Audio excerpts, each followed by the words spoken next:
నమస్తే, welcome to Zee TV news. నేను కృష్ణకుమారి. వార్తల్లో ముందుగా ముఖ్యాంశాలు. రప్పా రప్పా అంటూ అవధులు దాటితే కటకటాలు తప్పవు. విలేకరుల సమావేశంలో హోంమంత్రి Anitha strong warning.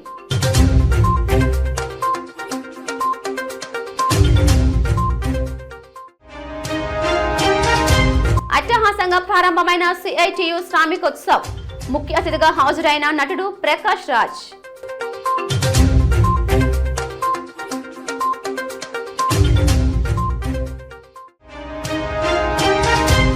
నర్సీపట్నాన్ని health hub గా తీర్చిదిద్దడమే లక్ష్యమన్న స్పీకర్ అయ్యన్న పాత్రుడు.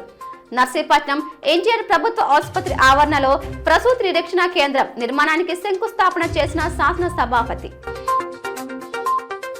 ఇటీవల మాజీ ముఖ్యమంత్రి జగన్మోహన్ రెడ్డి జన్మదిన వేడుకల సందర్భంగా కొందరు అభిమానులు చేసిన అత్యుత్సాహ ధోరణిని ఖండిస్తూ రాష్ట్ర హోంమంత్రి అనిత తనదైన శైలిలో స్ట్రాంగ్ వార్నింగ్ ఇచ్చారు.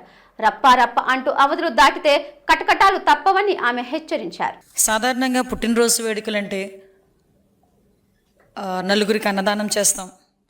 లేదు మన నాయకుల పుట్టినరోజు అంటే ఎక్కడైనా రోగులకి పళ్ళు, అదేవిధంగా రొట్టెలు పంచటం, లేకపోతే ఎక్కడైనా కొంచెం అన్నదానం చేయటం, ఎక్కడైనా గుళ్ళోకి వెళ్ళి పూజలు చేయించి అతనికి ఆయురారోగ్యాలు ఇవ్వాలని చెప్పి పూజలు చేయటం, లేకపోతే ఇంకొంచెం ముందుకెళ్ళి ఎవరికైనా రోగులకు ఉపయోగపడేటట్టుగా రక్తదానం చేయటం, ఇలాంటివన్నీ జనరల్గా మానసికంగా కరెక్ట్గా ఉండేవాళ్ళు చేసే పని.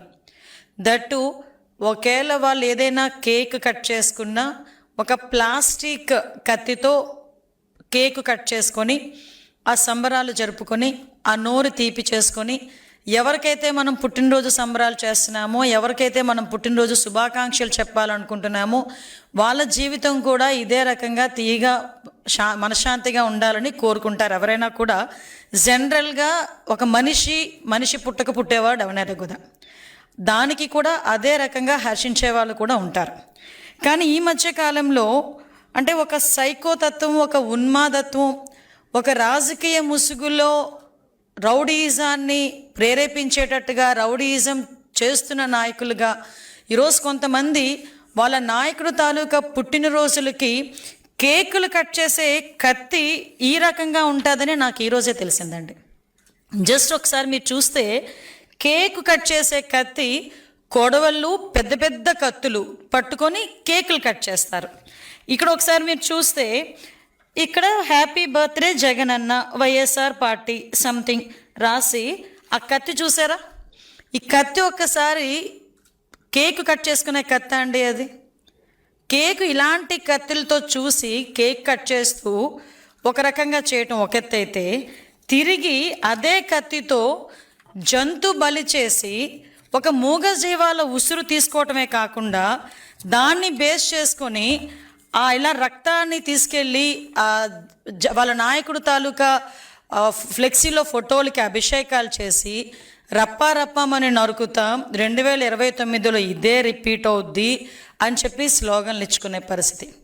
అంటే దీన్ని చూస్తూ ఉంటే మానవత్వం ఎటువైపు వెళ్ళిపోతుంది అన్నది ఒక పక్క అయితే, అంటే రాజకీయాన్ని అధికారం కోల్పోయిన తర్వాత కూడా రాజకీయ ముసుగులో రౌడీయిజం చేస్తూ ప్రజల్ని ఏ విధంగా భయభ్రాంతుల్ని చేస్తున్నారు అన్నది ఒక యాంగిల్ అయితే, రాష్ట్ర అభివృద్ధికి ఆటంకం కలిగించడానికి ఎంతవరకైనా దిగజారుతున్నారు, ఎంత నేరాలు చేయటానికైనా వీళ్ళు వెనకాడట్లేదు అన్న విషయాన్ని గురించి కూడా ప్రజలు అర్థం చేసుకోవాల్సిన అవసరం ఉంది. మీరు ఒకసారి చూస్తే, నేను జనరల్గా అందరూ కూడా మీ ఇంట్లో మీ పిల్లలవో లేకపోతే మీ తల్లిదండ్రులవో మీ అన్నదమ్ములవో మీరు జనరల్గా జన్మదిన సంబరాలు, పుట్టినరోజు సంబరాలు ఎలా చేసుకుంటారో మనందరి దగ్గర వీడియోలు ఉంటాయి. కానీ ఈరోజు వైఎస్ఆర్సీపీ నాయకుడు తాలూకా పుట్టినరోజు సంబరాల్ని వాళ్ళ తాలూకా కార్యకర్తలు, వాళ్ళ తాలూకా రౌడీలు, ఆ పార్టీ తాలూకా సైకోలు ఏ రకంగా జరుపుకున్నారో మీరు ఒకసారి చిన్న ఒక ఏవి ఉందో ఒక్కసారి చూడండి. ఒకసారి గంగమ్మ జాతరలో పొట్టేళ్ల తలకాయలు కోసినట్టు రపా నరికేశారు.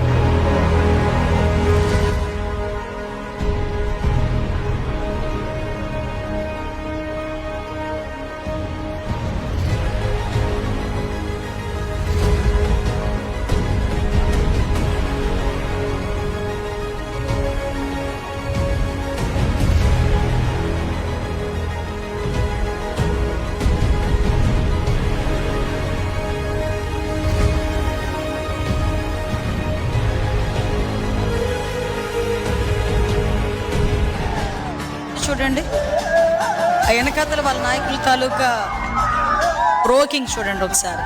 వీళ్ళందరూ మాజీ మంత్రులు. మన దౌర్భాగ్యం.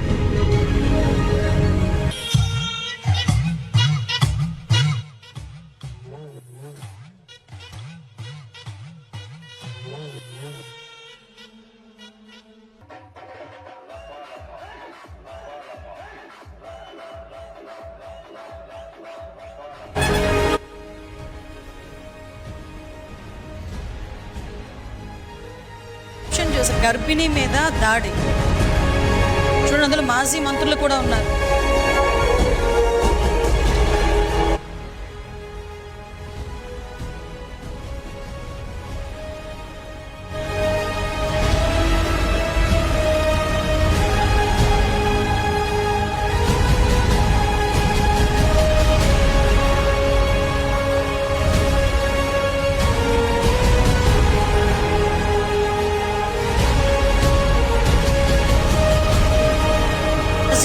దాటగానే గంగలో పొట్టేలు నరికినట్టు నరుకుతారట. Captions, posters.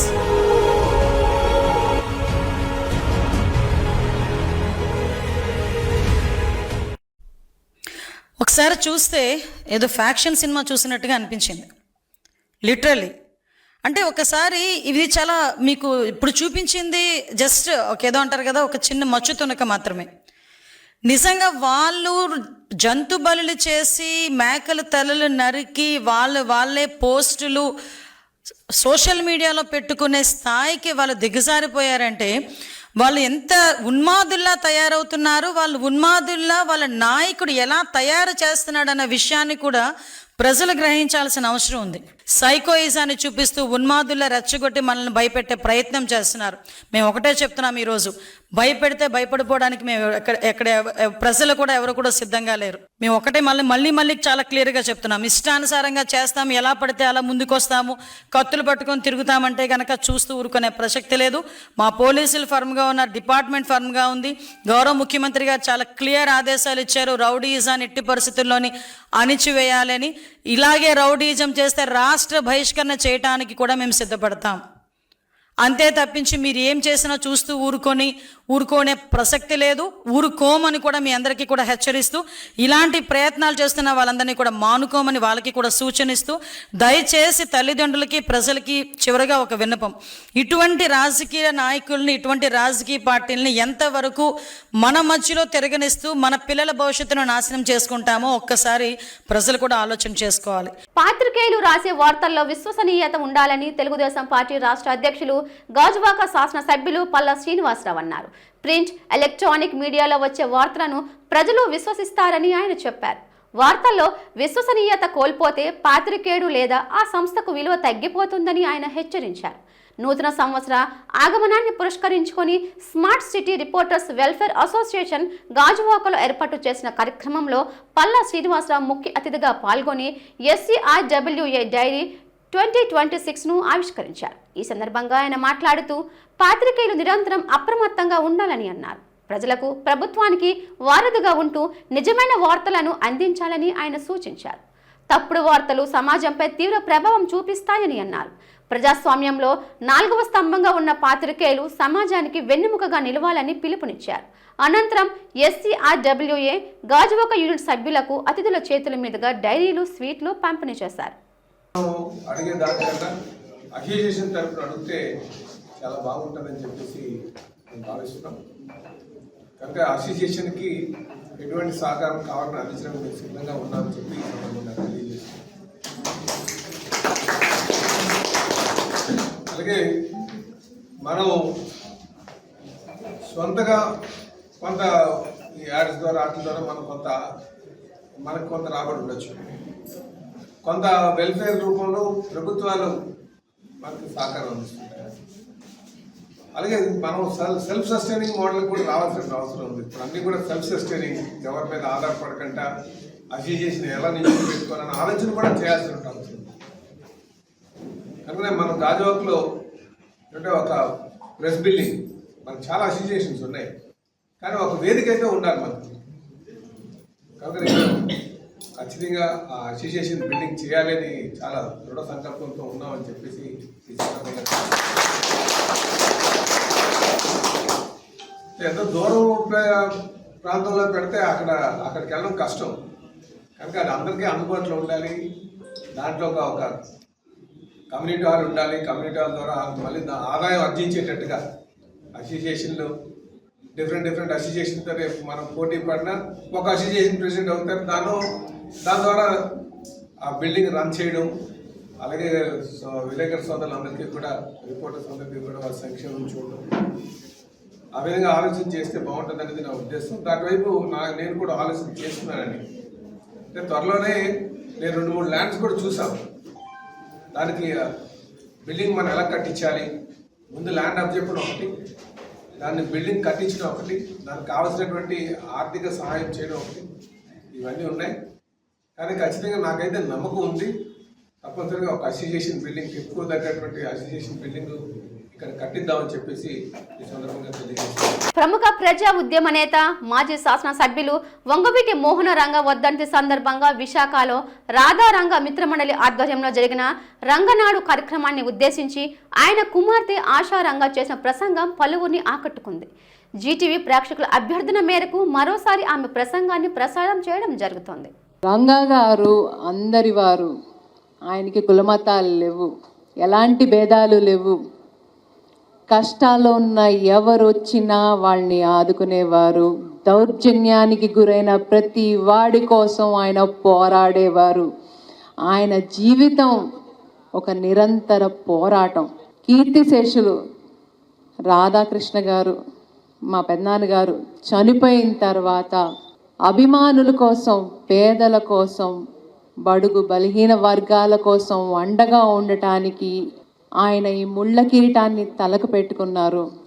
ఆయనకి తెలుసు ఈ బాట పూల బాట కాదని, ఎన్నో కష్టాలు నష్టాలు ఎదుర్కోవాల్సి వస్తుందని ఆయనకి ఎప్పుడూ తెలుసు.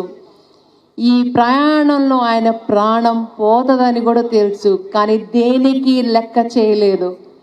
ప్రజలే నా ప్రాణం అనుకున్నారు, ప్రజల కోసమే జీవించారు, ప్రజల కోసమే ప్రాణాలు వదిలారు. చివరి శ్వాస వరకు ఆయన జీవితం నిరంతర పోరాటం. ఇవాళ నేను వచ్చింది కూడా మా రాధారంగ మిత్ర మండలికి ప్రాణం పోయటానికి ఉంది. మా రాధారంగ మిత్ర మండలి, కానీ దాన్ని ఇంకా బలపరచాలి. రాధారంగ మిత్ర మండలికి ఏ కులం, మతం, పార్టీ లేదు.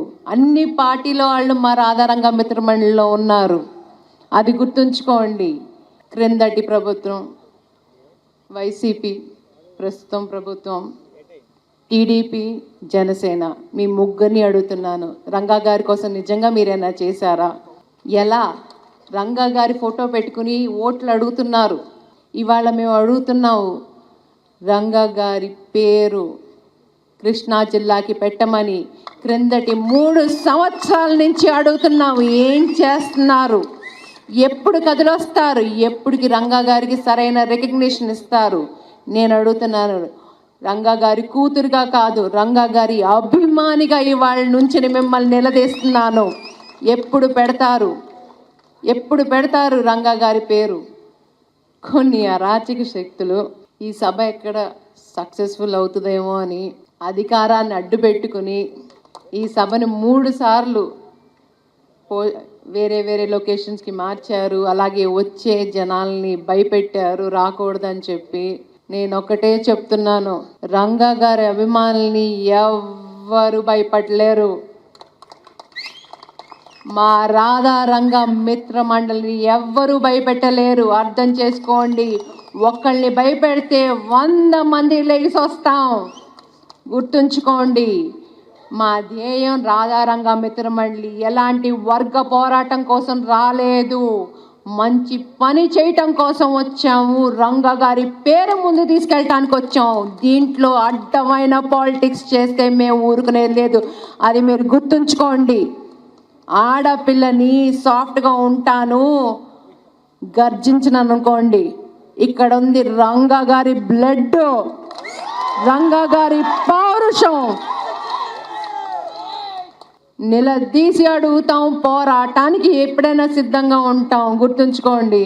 దేశంలో మనువాదాన్ని అమలు చేయడానికి పాలకులు చేస్తున్న ఆకృత్యాలను భూస్థాపితం చేయాలని, అందుకు ఉద్యమాలే శరణ్యమని నటుడు ప్రకాష్ రాజ్ అన్నారు.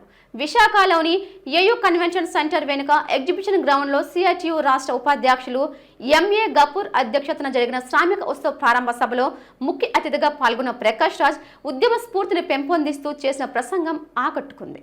వేదికపై ఉన్న అతిథులంతా కలిసి శ్రామిక వర్గ సంస్కృతికి దర్పణం పట్టేలా యుద్ధభేరిని డ్రమ్స్ ని కొట్టి ప్రారంభించారు. ఈ సందర్భంగా ప్రకాష్ రాజ్ లాల్ సలాం జై భీమ్ అంటూ వేదికపై నుంచి అభివాదం చేస్తూ తన ప్రసంగం మొదలుపెట్టారు. సిఐటియుకు తనకు గల సంబంధం ఈనాటిది కాదని, తన 18 ఏళ్ల వయసులోనే వీధి నాటకాలు వేస్తూ శ్రమ చేసే వారిలో చైతన్యం కలిగించేందుకు ఊరూరా ప్రదర్శనలు ఇచ్చానని గుర్తు చేశారు. ప్రభుత్వాల కార్మిక వ్యతిరేక విధానాలతో శ్రామికులు బతికే పరిస్థితి లేదని అన్నారు. దేశంలో కార్పొరేటర్లు పెంచడం వల్లే ఈ స్థితి నెలకొందన్నారు. సంస్కృతంగా చూస్తే భారతదేశం సరోవరం అయితే అందులో కనిపించే కమలం బీజేపీ కాగా దాని వేళ్లు ఆర్ఎస్ఎస్ అని అన్నారు. ఇప్పుడు సమాజం వేరుగా చెప్పుకుంటున్న ఆర్ఎస్ఎస్తో పోరాటం చేయాలని అన్నారు. శ్రమ అవార్డును ప్రకాష్ చేతుల మీదుగా ప్రముఖ కవి, విశ్లేషకులు తెలకపల్లి రవి అందుకున్నారు. వేదికపై సిఐటియు రాష్ట్ర అధ్యక్ష, ప్రధాన కార్యదర్శులు ఏవి నాగేశ్వరరావు, సిహెచ్ నరసింగారావు, కందారపు మురళి, ఆర్కేఎస్వి కుమార్, ఉత్సవ కమిటీ కన్వీనర్ రమాప్రభ, సిఐటియు నాయకులు బేబీ రాణి, దాడి సత్యనారాయణ, లీడర్ పత్రికా సంపాదకులు వివి రమణమూర్తి, సినీ ఫిల్మ్ మేకర్ సత్యానంద్, ఏయూ విశ్రాంత తెలుగు ప్రొఫెసర్ వెలమల సిమ్మన్న తదితరులు పాల్గొన్నారు. ఈరోజు శ్రామిక ఉత్సవం. ఒకప్పుడు మన సమాజంలో ఒక సామెత ఉండేది, చెమట చుక్కకి ఓటమి లేదు అని. చాలా కావ్యాత్మకంగా ఉండేది.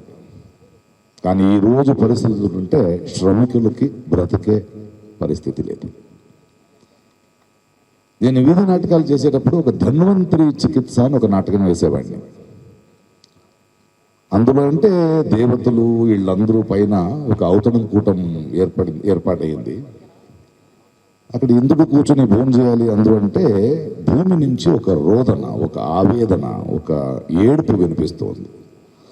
నారదుని పిలిపించి అది ఏంటి చూడవయ్యా, ఎందుకు ఏడుస్తున్నాడు ఆ మనిషి, తినలేకపోతున్నాను అంటే, లేదు సార్ ఏదో బరువు ఆడు గుండె మీద ఉంది అందుకే ఏడుస్తున్నాడు. అయితే మంచి డాక్టర్కి చూపించాలి కదా అంటే నారదుడు వచ్చి ప్రపంచంలో ఉన్న అన్ని డాక్టర్లని, వైద్యుని తీసుకొని ఎంత చికిత్స చేసినా ఆ రోదన ఆగలేదు. అప్పుడు దేవతలకు కూడా వైద్యుడు ఉంటాడు ధన్వంతరి అని, వాడిని పంపిస్తారు. ఆడు వచ్చి భూతద్దంతో చూసి, స్వామి ఇది ఆ కార్మికుడు, ఆ రైతుడు, వీడి గుండె మీద ప్రభుత్వాలు, కార్పొరేట్ సంస్థలు కూర్చున్నాయి, ఆ బరువుని మోయలేక ఏడుస్తున్నాడు, ఆడు దాన్ని తొలగించాలి అన్నారు. అది ఈరోజు జరుగుతున్నది. ఇలాంటి ఒక పరిస్థితిలో మనకి సిఐటియు లాంటిది ఒక నమ్మకం, ఒక హోప్. ఒక కోఆపరేటివ్ సిస్టమ్స్లు కానీ, సొసైటీలు కానీ ఎక్కడున్న కార్మికుల కోసం, శ్రమికుల కోసం గొంతెత్తుతూ పోరాడుతున్నారు కదా, వీళ్ళొక రాజకీయ పక్షం కాదు, కార్మికుల వైపు ఉన్న ఒక. అందుకే ఇలాంటి వేదికకి నన్ను రమ్మంటే అది నాకు ఇచ్చిన గౌరవం అనుకుంటా. ఆ గౌరవంతోనే వచ్చాను. జనాలకి చిన్న చిన్న కథలతో చెప్పాలి. మొన్న ఇది ఎక్కడ చూసినా ఎలా జరుగుతోంది ఈ దేశం అనడానికి, ఎలా వీళ్ళు కార్పొరేట్కి అమ్మేస్తున్నారని, అదానీలు, అంబానీలు. సింపుల్ ఎగ్జాంపుల్ అండి, మొన్న ఇండిగో వాళ్ళ గోల జరిగింది ఎయిర్పోర్ట్లో. నన్ను 2 రాత్రులు ఎయిర్పోర్ట్లో ఉండాల్సిన పరిస్థితి. ఒకటి నుంచి మ్యాంగ్లూర్ వెళ్ళాలి, రిటర్న్ వచ్చేటప్పుడు చాలా ఓపికతో ఆ జనాల మధ్య కూర్చున్నాను నేను. 6 గంటలు 7 గంటలకు బయలుదేరాల్సిన ఫ్లైట్ ఈవినింగ్ వెళ్ళేసరికి 4 అయ్యింది. జనాలు ఆ తర్వాత రౌడీలు చెప్పినట్టు వినాల్సిన పరిస్థితి వాళ్ళకు వచ్చింది. ఈరోజు కార్పొరేట్లను అలాగా పెంచారు. మనం అర్థం చేసుకోవాల్సింది, ఒక ఎయిర్పోర్ట్ ఇండస్ట్రీలో మొనాపలి ఒక ఇండిగోకి, ఇంకొకరు వదిలేసి మిగతా వాళ్ళు లేరు. వాడేం చేస్తాడు, నా మాట నువ్వు విను అంటాడు. జనాలు మనం ఏమవుతున్నామంటే మనం ఎలా ఎక్స్ప్లెయిన్ చేయాలి, నాకు ఎలా కనిపించిందంటే ఆడపిల్లలు, ముసలోళ్ళు, చిన్నపిల్లలు ఎవరు మనల్ని తంటున్నారని తెలియకుండా తిరుగుతున్నారు ఎయిర్పోర్ట్లో. అది అదానీ ఎయిర్పోర్ట్. ఒకరోజు కూర్చున్నాడు నా దగ్గర కాఫీ తాగుతూ, సార్ పొద్దున్న నుంచి నాకు 12,000 రూపాయలు ఖర్చు అయింది సార్. అదేంటారు, ఒక కాఫీకి 360 రూపీస్ సార్. ఎయిర్పోర్ట్లు మారుతున్నాయి అంటున్నారు, కాదు చెయ్యి మారుతున్నాయి. మన సొమ్ము కార్పొరేటైజేషన్, ప్రైవేటైజేషన్ అనేది మార్పు కాదది, చెయ్యి మారుతుంది. అంటే ఎలా చూస్తున్నారంటే ఒక ఫుట్బాల్ మ్యాచ్ చూడడానికి మనం వెళ్ళాలి, మేము ఫుట్బాల్ మ్యాచ్ చూస్తున్నాం అనుకుంటున్నాం, మనల్ని ఫుట్బాల్ చేసేసారు వాళ్ళు. ఎవరు తంతున్నారో మాకు తెలియదు, అలా తిరుగుతున్నారు ప్రజలు. ఏం చేయాలి దీనికి? గొంతెత్తాలి, పోరాడాలి. అదొకటే దారి, అదొకటే మార్గం. అందుకే ఆయన చెప్పారు, చాలా పెసిమిస్ట్గా ఎవడైనా అంటే సిఐటియు కానీ ఇక్కడున్న ప్రతి ఒక్కరు కానీ నేను కానీ చనిపోయే ముందు చావకూడదు. మనం బంధిస్తారు మనల్ని. మన ఎవడైనా గొంతేస్తే ఉమర్ ఖాలిద్ నుంచి అందరినీ బంధిస్తారు. నేను వాళ్ళకి ఒకే చెప్పా, నువ్వు ఒక్క పక్షిని పంజరాల్లో పెట్టినా అది పాడేది స్వాతంత్రం కోరుకున్న పాటే, దాన్ని బంధించలేవు. అండ్ నాలాంటి వాడిని నువ్వు ఏం చేయలేవు. ఎందుకంటే ఏమండి, బాగున్నారు కదా ఇండస్ట్రీలో, బాగుంది కదా మీ లైఫ్, మీరేంటి కార్మికుడు కాదు, రైతుడు కాదు, అలా కాదండి. అది నా బాధ్యత. వాళ్ళ గొంతు అవ్వాలి, అవ్వకపోతే ఎలా? అది వాళ్ళు బీజేపీ రూపంలో ఉంటారు, లేదా వేరే పార్టీ పేరులో ఉన్న రాష్ట్ర ప్రభుత్వాలని కొనుక్కుంటారు. వీళ్ళు అమ్ముడు పోయారు. కంటికి కనిపించే ప్రభుత్వాలు వెనకంతా ఇళ్లే ఉన్నారు ఆర్ఎస్ఎస్. దాన్ని వేరు సహితం మనం తీయాలి. దానికి మనం నిరంతరంగా మాట్లాడుతూ ఉండాలి. నిరంతరం నేను ఉన్నప్పుడే గెలవాలని లేదు. ఎందుకంటే వచ్చే తరాలు తప్పు చేసిన వాడిని క్షమించొచ్చో కానీ మౌనంగా ఉన్నవాడిని క్షమించదు. నేను మౌనంగా ఉండను. ఏదో చెప్తారు కదా, ఫ్లో బాగుంది దీంతో వెళ్ళిపోవచ్చు అనుకుంటే వెళ్ళిపోను. నేను ఒక ప్రవాహంతో వెళ్ళిపోవడానికి చచ్చిపోయిన చేపలు చాలు, ఎదురీత ఇవ్వడానికి వేయడానికి జీవంతం ఉన్న చేప అవ్వాలి. సిఐటిలోంటి ఇలాంటి మహాసభలు, మీ చైతన్యం, ఈ శ్రామిక ఉత్సవాల సాంస్కృతిక రాయభారులుగా మీరు బయలుదేరుతున్నారు. ఇప్పుడు కూడా ఒక పుస్తకం ఎవరో నాకు ఇచ్చారు, దాన్ని చదువుతున్నాను. ఇలా ఒక కళాకారుడుగా, ఒక ఆర్టిస్ట్గా నేను సాంస్కృతికంగానే పోరాడతాను. అక్కడ కూడా నా రాజకీయం ఉంటుంది. దేశాన్ని వణికిస్తున్న స్క్రబ్ వైరస్ ను ముందుగా గుర్తించి సరైన వైద్యం తీసుకుంటే తప్పకుండా నయం చేయవచ్చని మెడికవర్ ఆసుపత్రి వైద్యులు, clinical director and chief neonatologist Sai Sunil Kishore సూచించారు. జగదంబ మెడికవర్ ఆసుపత్రి ఆవరణలో ఏర్పాటు చేసిన విలేకరుల సమావేశంలో ఆయన మాట్లాడారు. 2-3 రోజులకు మించి జ్వరంతో బాధపడుతున్న వారు తప్పకుండా వైద్యుని సంప్రదించాలని అన్నారు. బ్యాక్టీరియా కారణంగా సోకే ఈ వైరస్ ప్రాణాంతకమైనప్పటికీ మందులు అందుబాటులో ఉన్నందున నయం చేయొచ్చని ఆయన పలు జాగ్రత్తలు, సూచనలు తెలియజేశారు. స్క్రబ్ టైఫస్ రిలేటెడ్ కేసెస్ ఈ మధ్య న్యూస్లో, మీడియాలో మనం చూస్తున్నాము. అండ్ చాలా డెత్స్ కూడా అయినట్టు మనం చూస్తున్నాము. సో అయితే ఇది ఎలా వస్తుంది, ఎక్కడి నుంచి వస్తుంది, నెక్స్ట్ సిమ్టమ్స్ అండ్ సైన్స్ ఎలా ఉంటాయి, దీన్ని ఎలా ట్రీట్ చేయాలనే దాని గురించి బేసిక్గా అవేర్నెస్ క్రియేట్ చేయడానికి, అండ్ చాలా మందికి సందేహాలు, అనుమానాలు కూడా ఉన్నాయి దీని గురించి. సో దాని గురించి అని చెప్పి మెయిన్గా ఈరోజు ఈ మీటింగ్ పెట్టడం జరిగింది. అయితే ఫస్ట్ ఇంపార్టెంట్ థింగ్ మనం తెలుసుకోవాల్సింది ఏంటంటే ఇది ఎలా వస్తుంది. ఎస్పెషల్లీ ఈ సౌత్ ఏషియన్ కంట్రీస్లోను అండ్ సౌత్ ఇండియాలో కూడా ఇది ఎక్కువగా ఉంది as compare to rest of the world. ఇది ఒక పర్టికులర్ బ్యాక్టీరియా వల్ల వస్తుంది అనమాట. దానికి రిలేటెడ్ ఏంటంటే ఒక చిన్న టైనీ మైట్స్ అని ఉంటాయి. So they act as vectors. So దానివల్ల ఏంటంటే ఈ బ్యాక్టీరియా అనేది బాడీలోకి ఎంటర్ అయ్యి ఈ పర్టికులర్ డిసీజ్ వస్తుంది. ఎస్పెషల్లీ పిల్లలు చాలామంది ఈ సెమీ అర్బన్ ఏరియాస్, రూరల్ ఏరియాస్లో ఎక్కడైతే మనకి స్టాగ్నెంట్ వాటర్ ఉంటుందో, లేకపోతే ఫీల్డ్స్, గ్రాస్ ఏరియాస్ ఉంటాయో, గ్రాస్ ఎక్కువగా ఉన్న ఏరియాస్, అక్కడ వాళ్ళు ఆడుకోవడం వల్ల ఆ చిగ్గర్స్ అనేవి బాడీలోకి ఎంటర్ అయ్యి సో అక్కడ నుంచి స్టార్ట్ అవుతుంది అనమాట. అయితే why we should worry about that. ఇది ఎర్లీ స్టేజ్లో మనం ఐడెంటిఫై చేస్తే కనుక, అంటే ఫస్ట్ 2 to 3 డేస్లో ఐడెంటిఫై చేస్తే కనుక 100% సర్వైవల్ రేట్ ఉంటుందండి, ఎందుకంటే దీనికి ట్రీట్మెంట్ ఉంది కాబట్టి. కానీ ఒక 5 days 1 week డిలే అయితే it can spread to multiple organs, అంటే లివర్ అవనివ్వండి, లంగ్స్, బ్రెయిన్ అన్నిటికీ స్ప్రెడ్ అయ్యి వాళ్ళకి ఐసీయూ అడ్మిషన్ అవసరం పడుతుంది. అండ్ మార్టాలిటీ అనేది ఎక్కువ ఉంటుంది. So that's why we should worry about that. And basic ఏంటంటే దీని గురించి అవేర్నెస్ అనేది కూడా పబ్లిక్లోను as well as even doctors, health care ప్రొఫెషనల్లోనూ తక్కువగా ఉంది. సో బేసిక్గా అవేర్నెస్ అనేది రావాలి ఫస్ట్. అయితే దీని సిమ్టమ్స్ అండ్ సైన్స్ ఎలా ఉంటాయి? మనకి ఏంటంటే కామన్గా అన్ని ఫీవర్స్ లాగే first high grade fever start అవుతుంది. అండ్ యూజువల్లీ ఈ ఫీవర్ ఏంటంటే మనకి రొటీన్ మెడిసిన్స్తో తగ్గదు అనమాట. And more than 5 days fever అలా ఉంటుంది. అండ్ చాలా అదర్ ఫీవర్స్, అంటే అదర్ వైరల్ ఫీవర్స్ అవనివ్వండి, మలేరియా అవనివ్వండి, వీటిలో కొద్దిగా మనకు 2 to 3 days తర్వాత కంట్రోల్లోకి వస్తాయి. బట్ ఈ ఫీవర్లో ఏంటంటే రొటీన్ మెడిసిన్స్ కంట్రోల్ అవ్వదు. అండ్ ఒక 4 to 5 days తర్వాత rash plus as well as దీంట్లో ఒక స్పెసిఫిక్ ఫైండింగ్ ఉంటుంది అనమాట. దాన్ని ఎక్స్ఆర్ అంటాం. అంటే ఎక్కడైతే ఆ మైట్ అనేది పుడుతుందో ఆ ఏరియాలో ఒక బ్లాక్ స్కాబ్ లాగా ఫామ్ అవుతుంది.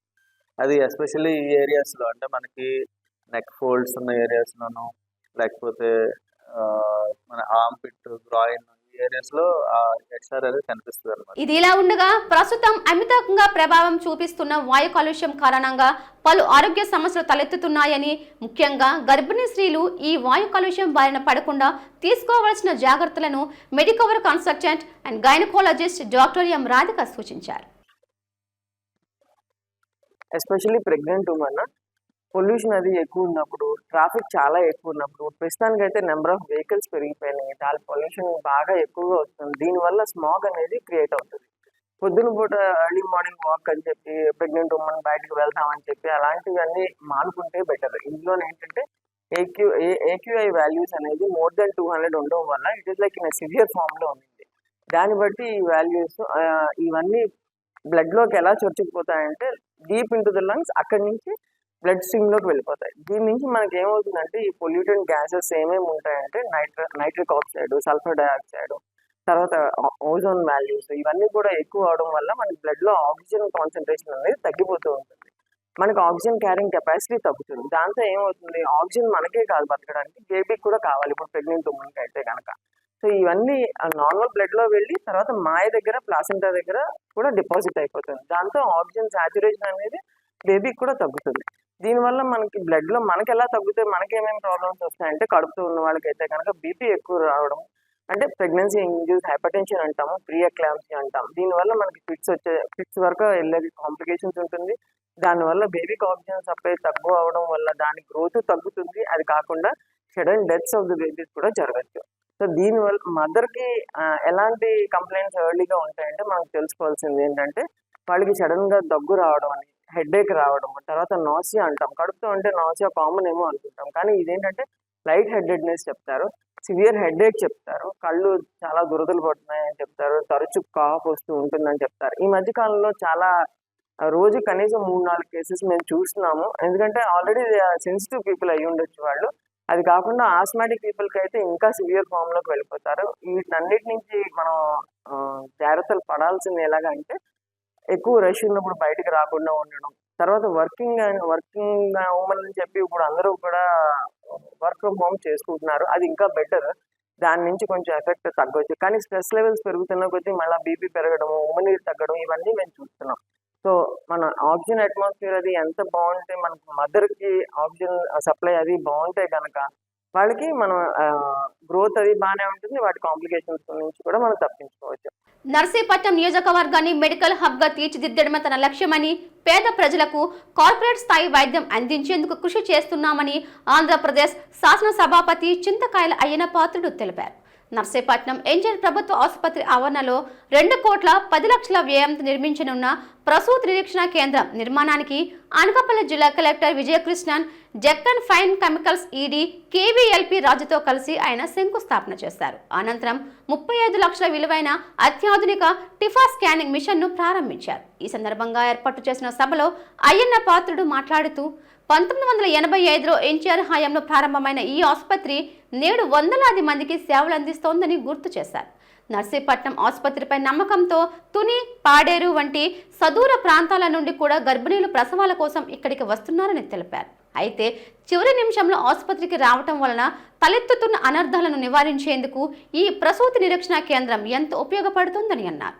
రాష్ట్ర వ్యాప్తంగా ప్రభుత్వం కేవలం 7 టిఫా స్కానింగ్ మిషన్లను మంజూరు చేయగా అందులో ఒకటి నర్సీపట్నం ఆసుపత్రికి రావడం గర్వకారణమని అన్నారు. ఈ కార్యక్రమంలో కౌన్సిలర్ చింతకాయల పద్మావతి, జెడ్పీటీసీ రమణమ్మ, జనసేన నియోజకవర్గం ఇన్ఛార్జ్ సూర్యచంద్ర, జెపిటి DMHO doctor Jyothi, project director doctor Prashanthi, area hospital superintendent doctor Sudha, ఆసుపత్రి సిబ్బంది, టీడీపీ నాయకులు తదితరులు పాల్గొన్నారు. చంద్రబాబు నాయుడు గారు వచ్చిన తర్వాత మళ్ళీ ముఖ్యమంత్రి అయిన తర్వాత దాన్ని 150 చేయమన్నాను నేను. బెడ్ 100 150 చేయమంటే వారు 150 చేశారు. పేరుకి 150 కానీ మనం 200 వరకు మెయింటైన్ చేస్తున్నాం. మనం పేరుకైతే 150 గవర్నమెంట్, కానీ మనకి బెడ్స్ మెయింటైన్ చేసి అన్అఫిషియల్ గా 200 బెడ్స్ మెయింటైన్ చేస్తున్నాం. దీంట్లో మన నర్సీపట్నం స్పెషాలిటీ ఏంటంటే డెలివరీస్ కి స్పెషల్ సెంటర్స్ ధైర్యం మంది, ఎక్కువ మంది మన హాస్పిటల్కి వస్తుంటారు ఎక్కువ డెలివరీస్ కి. తునిలో కూడా ఉంది హాస్పిటల్, తునిలో కూడా మంచి హాస్పిటల్ ఉంది, ఎన్టీ రామారావు గారు ఇచ్చిన హాస్పిటల్ అదిని. కానీ తుని నుంచి కూడా ఇక్కడికి వస్తారు డెలివరీస్ కి.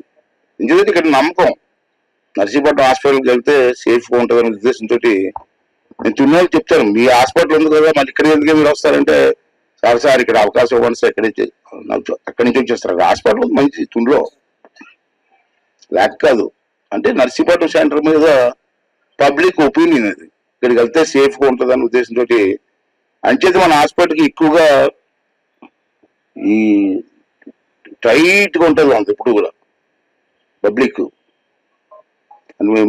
మనం కంట్రోల్ చేసి తుని రాకూడదని చెప్పలేము మనం. పాడేరు హాస్పిటల్ ఉంది కదా అక్కడ ఉండే ఇక్కడికి వస్తారు, మనం రిజెక్ట్ చేయొచ్చు, కానీ యాజ్ ఏ హ్యూమన్ బీయింగ్ మనం చేయలేం. డెలివరీకి వస్తే మీరు వెళ్ళిపోయి మీ హాస్పిటల్కి అనలేం కదా, అంతే అకామిడేట్ చేస్తున్నాం మనం. దానివల్ల కొంచెం హెవీ లోడ్ ఉంది. ఇంత మంచి కార్యక్రమం జరుగుతున్నటువంటి సందర్భం చూసుకుంటే దానికి ముఖ్య కారకులు రాజు గారు, కలెక్టర్ గారు. వార్తలు ముగించే ముందు ముఖ్యాంశాలు మరోసారి. రప్పా రప్ప అంటూ అవధులు దాటితే కటకటాలు తప్పవు. విలేకరుల సమావేశంలో హోంమంత్రి Anitha strong warning.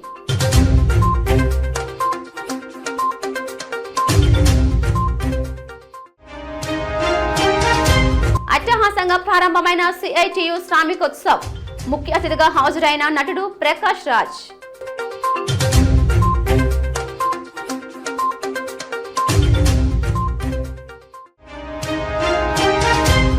నర్సీపట్నాన్ని health hub గా తీర్చిదిద్దడమే లక్ష్యమన్న స్పీకర్ అయ్యన్న పాత్రుడు. నర్సీపట్నం ఎన్టీఆర్ ప్రభుత్వ ఆసుపత్రి ఆవరణలో ప్రసూతి నిరీక్షణ కేంద్రం నిర్మాణానికి శంకుస్థాపన చేసిన శాసన సభాపతి. ఈ వార్తలు ఇంతటితో సమాప్తం. చూస్తూ ఉండండి జీటీవీ న్యూస్. నమస్తే.